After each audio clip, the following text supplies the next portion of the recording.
Mummy, मैं कह रहा हूँ ना, मैं सिया से ही शादी करूँगा, अन्यथा मैं ज़िंदगी भर कुंवारा रह जाऊँगा और यह मेरा अंतिम निर्णय है। अब इस विषय पर मैं आपसे आगे बहस नहीं करूँगा। तभी अभिनव की मम्मी रमा जी ने कहा, बेटा तू समझता क्यों नहीं है? हमने तेरे सामने रिया की जन्म कुंडली पंडित जी को दिखाई थी ना, और उन्होंने सिया की कुंडली में मांगलिक दोष बताया है। अब तू बता, सब कुछ पता होते हुए हम तेरी शादी एक मांगलिक लड़की से कैसे कर दे? तू जानता नहीं कि मांगलिक दोष वाले की जीवन साथी की मौत जल्दी हो जाया करती है। इसीलिए तुझे मैं समझा रही हूँ, तू भूल जा सिया को। रमा जी ने अभिनव को बहुत समझाया, पर अभिनव का कहना था कि जब मैंने सिया से प्यार किया था तब मैंने उसके साथ प्यार करते हुए जन्म कुंडली का मिलान नहीं किया था, ना ही मैं इन मिलानों को मानता हूँ। इसीलिए अब बस मैं शादी करूँगा तो सिर्फ सिया से, और यह मेरा आखिरी फैसला है। आखिर रमा जी को अपने बेटे की जिद के आगे झुकना पड़ा और पंडित जी के द्वारा बताए गए अनुसार सिया के मंगल दोष को दूर करने के लिए अभिनव के साथ शादी करने से पहले सिया की शादी एक पेड़ के साथ करवाई गई और उसके बाद सिया ने अभिनव से शादी करी। सिया दुल्हन बनकर अभिनव के घर आई, पर रमा जी को सिया का मांगलिक होना अभी भी खटक रहा था और रमा जी ने उसे दिल से नहीं अपना पा रही थी, और घर में कुछ भी परेशानी आती तो उसका दोष सिया को ही दिया जाता। लेकिन सिया पढ़ी लिखी संस्कारी लड़की थी, और वह अपनी सासू माँ से मिले इन बेवजह आरोपों को अपने दिल से नहीं लगाती थी, और ऐसे ही ससुराल में उसके दिन कट रहे थे। एक दिन अभिनव ऑफिस से घर आया, तब रमा जी ने उससे पूछा, बेटा आज जल्दी कैसे आ गया? तब उसने बताया, माँ आज सुबह से ही सिर दर्द और बहुत कमजोरी आ रही है, इसीलिए ऑफिस में काम करने की हिम्मत नहीं हो रही थी मेरी। तब रमा जी ने कहा, चल बेटा जल्दी कर, हमें डॉक्टर के पास चलना चाहिए। तब अभिनव और रमा जी डॉक्टर को दिखाने गए।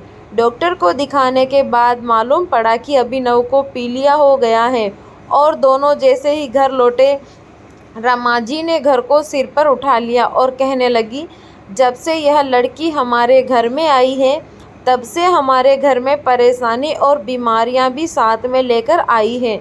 इसके कदम ही अशुभ हैं। अब देखो, इसका मांगलिक दोष हमारे बेटे पर भी असर करने लग गया है। कल को अगर मेरी बेटी को कुछ हो गया तो कौन जिम्मेदार होगा? तभी सिया ने कहा, मम्मी जी प्लीज़, और कितना नीचा दिखाएंगी मुझे? आज तक मैं चुप रही क्योंकि पापा ने यही सिखाया था कि बड़ों के आगे ससुराल में जबान मत देना, पर आज आपने तो हद ही कर दी। अगर मैं आज नहीं बोली तो ज़िंदगी भर खुद को माफ़ नहीं कर पाऊंगी। मम्मी जी, अगर आप पंडित जी पर भरोसा नहीं करती तो उनके कहे अनुसार आपने सारी मांगलिक दोष निवारण की विधि क्यों करवाई? क्यों पहले आपने मेरी पेड़ से शादी करवाई? दोष मेरा मांगलिक होना नहीं है, बल्कि दोस्त तो मेरा आपकी बहू होना है, क्योंकि घर में जाने अनजाने में कुछ भी परेशानी आती है उसको आप मुझसे जोड़ देती हैं। और जब कोई सास अपनी बहू से सिर्फ नफरत कर रही होती है, तब यह बहू दोस्त बेटे को क्यों नहीं पूरे परिवार को परेशानी में डाल देता है। और इस बहू दोस्त से मुक्ति भी सिर्फ सास ही दिलवा सकती है। बहू को अपनी बहू माने, उसे दिल से अपनाए, उसे भी सम्मान दे और यह महसूस करवाए कि वह भी इस परिवार का सदस्य है। नहीं तो बहू दोस्त मांगलिक दोस्त से भी ज़्यादा पीड़ादायक हो जाता है।